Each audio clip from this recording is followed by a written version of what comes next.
जैसी मेहनत वैसा फल। गोवर्धनपुर का जमींदार भूपति अचानक एक भयंकर बीमारी का शिकार हो गया। वैद्यों ने दिन रात श्रम उठाकर उनको पुनः स्वस्थ बनाया, पर उन्होंने यह भी सलाह दी कि जलवायु के परिवर्तन से वह पूर्णतः स्वस्थ हो सकता है और इसके लिए अनुकूल गांव श्रीपुर बताया। श्रीपुर गोवर्धनपुर से काफ़ी दूर था। उस गांव में भूपति की एक दूर की रिश्तेदार औरत थी। वह अपनी बेटी के साथ गरीबी में दिन काटती थी। भूपति को 1 महीने तक सब प्रकार की सुख सुविधाओं को त्याग कर एक साधारण व्यक्ति की हैसियत से दिन काटना ज़रूरी था।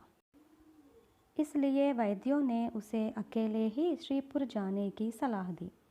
भूपति को स्वादिष्ट मसालेदार भोजन करने की आदत थी। वह यह सोचकर डर गया कि उसे अपनी पसंद का भोजन नहीं मिल सकेगा, इसलिए छोटे मर्तबानों में रखकर वह तरह तरह के अचार व चटनियाँ साथ ले गया। उस गरीब रिश्तेदारिन को पहले पता न चला कि भूपति उसके घर क्यों आया है, और उसे यह भी पता न था कि वह कितने दिन अपने घर रहेगा। उसने इतना तो सुन रखा था कि भूपति एक बहुत ही बड़ा ज़मींदार है, इसलिए पहले दिन उसने कहीं से थोड़ी बहुत सब्ज़ी व तरकारी लाकर अच्छा सा भोजन बनाकर उसे खिलाया। भूपति ने उस औरत की खूब तारीफ़ की और उसे अपनी बीमारी का समाचार सुनाकर कहा, मैं यह सोचकर निकलने से पहले डर रहा था कि 1 महीने का समय मैं यहाँ कैसे बिता सकूँगा, मगर तुम्हारी रसोई तो अद्भुत है। भूपति की बातें सुनकर गरीबन का दिल धड़क उठा। वह जानती थी कि ज़मींदार को महीना भर खाना खिलाने पर उसका मूल्य तो किसी रूप में मिल जाएगा, पर ज़मींदार भले ही खाने का खर्चा उठा ले, इतना सारा परिश्रम वह कैसे कर सकेगी। इसलिए उसने बेटी उमा से कहा, बेटा, तुम मेरी कुछ मदद कर सकोगी?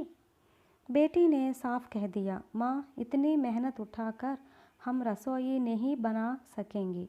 एक आधा दिन की बात और है, पूरे महीने भर मेहनत करना मुश्किल है। हम रोज़ाना जो खाना बनाते हैं उसी को ज़मींदार को परोसेंगे। वे अपने साथ जो अचार और चटनियाँ लाए हैं उनसे खाने को स्वादिष्ट बना लेंगे।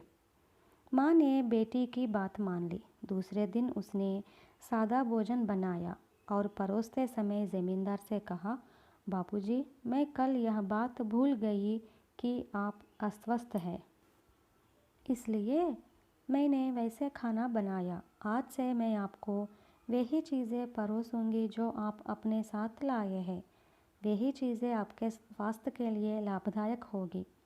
भूपति ने उस औरत की बातों पर अपनी नाराज़गी प्रकट करते हुए कहा, मेरे स्वास्थ्य में सुधार लाने के लिए केवल जलवायु का परिवर्तन ही काफ़ी नहीं है, भोजन में भी कुछ परिवर्तन होना ज़रूरी है। पहले मैं जो अचार व चटनियाँ खाया करता था, उनका सेवन मेरे लिए व्यर्थ है। औरत ने ज़मींदार की बातों की और ज़्यादा ध्यान नहीं दिया।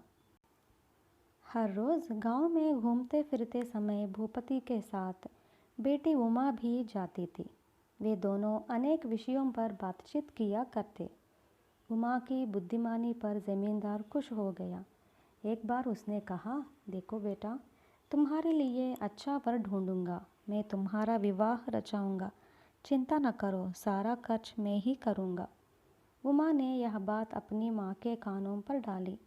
माँ ने खुशी खुशी कहा, वाह, भूपति जी तो बड़े अच्छे आदमी हैं। हमारे गांव में उनका आना हमारे लिए बड़े सौभाग्य की बात है।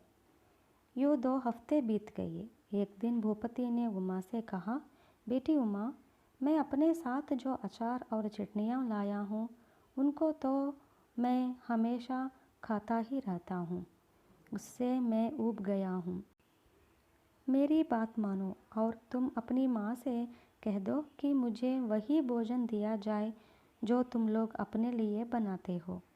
उमा ने ज़मींदार को समझाया, बापूजी, माँ जो कुछ भी करती है आपकी भलाई के लिए ही ना। आप खुद महसूस करते होंगे कि यहाँ आने के बाद आपके स्वास्थ्य में कितना सुधार हो गया है। गांव के सभी लोगों की शीघ्र ही मालूम हो गया कि गरीब औरत के घर में रहने वाला भूपति एक बहुत बड़ा ज़मींदार है। लोग उससे मिलने के लिए आने लगे। उनमें से कुछ लोगों को ज़मींदार ने भोजन के लिए निमंत्रण दिया। गरीब औरत कोई विशेष व्यंजन तो नहीं बना पाई। भूपति अपने साथ जो चीज़ें लाया था उन्हीं को सबको खिलाया गया। भोजन के बाद दावत में आए लोगों में से 4 व्यक्ति उस औरत से मिले और उन्होंने कहा, आज तुमने खाने में जो चीज़ें दी वे सचमुच बहुत बढ़िया थी। हम उनके स्वास्थ्य को भूलने पर भी भुला नहीं पाएंगे। हम तुम्हें मुँह मांगा धन देंगे। हमारे लिए ऐसे व्यंजन बना दो ना। गरीब औरत ने उनसे समझाया, ये व्यंजन तो ज़मींदार साहब खुद अपने साथ लाए थे। इनको बनाना मैं नहीं जानती। श्रीपुर में आकर भूपति का स्वास्थ्य खास सुधार गया। फिर भी वह और 2 हफ्ते वही रहा। उसको ले जाने के लिए एक दिन गाड़ी आई। जब ज़मींदार का सामान गाड़ी में रखा जा रहा था, तब गरीब औरत बचे हुए अचार व चटनियों के मर्तबान भी गाड़ी में रखने को हुई। तब ज़मींदार ने उसे रोकते हुए कहा, अब मुझे इनकी क्या ज़रूरत है। भूपति के चले जाने के बाद माँ बेटी ने मर्तबानों के ढक्कन खोल कर देखा। लगभग सभी अचार व चटनियाँ समाप्त हो गई थी। निराश हो गरीब औरत ने कहा, कितना अच्छा होता अगर यह बात पहले मालूम होती कि ज़मींदार ये चीज़ें यही छोड़ जाएंगे।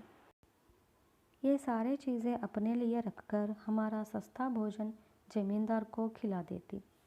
उमा ने गहरी सांस लेकर कहा, माँ, कहते हैं ना, जैसी मेहनत वैसा फल। अब चिंता करने से फ़ायदा ही क्या। पर ज़मींदार भूपति माँ बेटी को भूला नहीं। श्रीपुर में रहते उसने कहा था कि उमा की शादी का प्रबंध वह करेगा। 1 महीने के अंदर ज़मींदार ने अपने नौकर के साथ कीमती वस्त्र बेचकर संदेश दिया कि दूसरे ही दिन उमा की सगाई होगी और उसे अच्छी तरह सजा कर रखा जाए।